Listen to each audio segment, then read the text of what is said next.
there's a real need for the majority of medical schools to do a better job at admitting individuals of color who provide special services to our patient in an unmet way.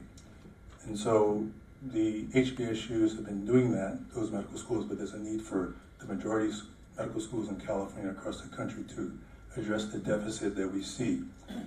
It's clear that not just black physicians can take care of black patients, but they do it in a different way very often, and there's a huge shortfall.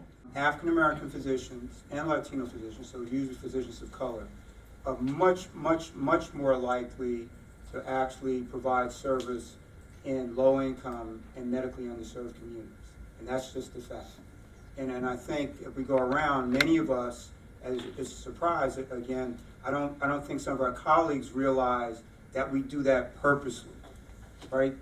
It's not that we could not provide care in other communities, because many of us do, but it's because many of us went into medicine to provide care in those communities.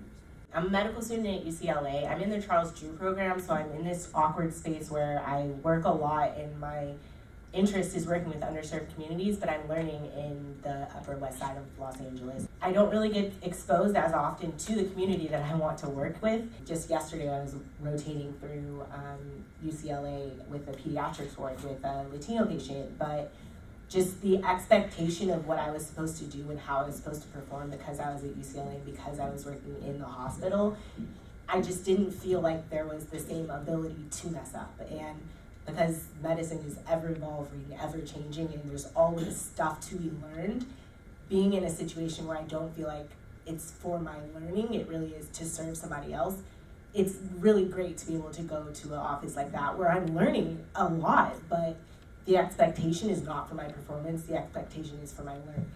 If our present Searing Journey is within the status quo, what should we do with regards to make a change? The title for tonight's program is The Searing Journey, and that's one that I've been on for quite some time. I recently graduated from med school outside of the country, and obtaining residency has been quite a challenge. But the desire to be of service is still there. The fire is still there. And so in order to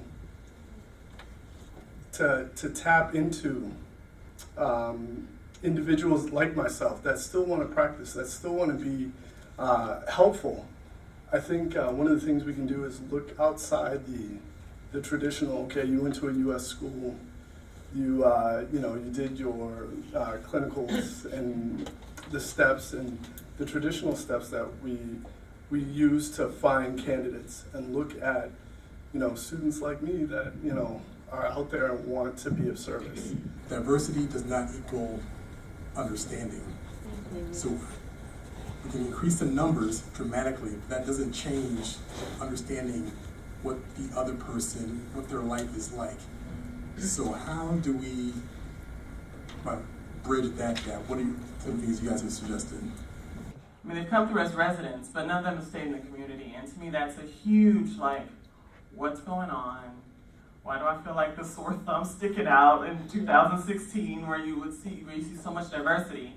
And there's just not enough people that look like me in the community.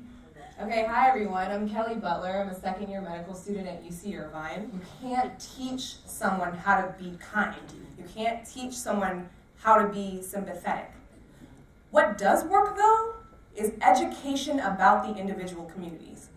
I currently serve as the Ethnic Minority Organization Section trustee for the California Medical Association, as well as the treasurer of LACMA. Hearing the stories, I wanted to confess that once upon a time I was a fugitive from medicine.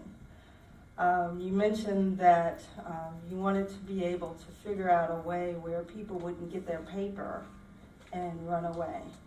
I got my paper. I did a dual residency in internal medicine and psychiatry at the University of Virginia. And as soon as I got it, I ran away from medicine.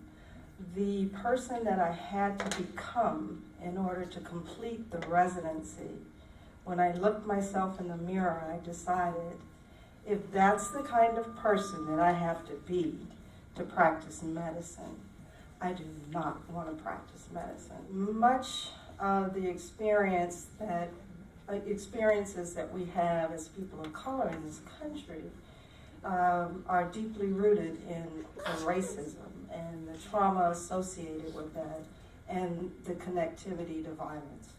Part of tonight's experience has been creating an environment where we could really talk about things that are very painful. And I thank LACMA for that, creating a safe place.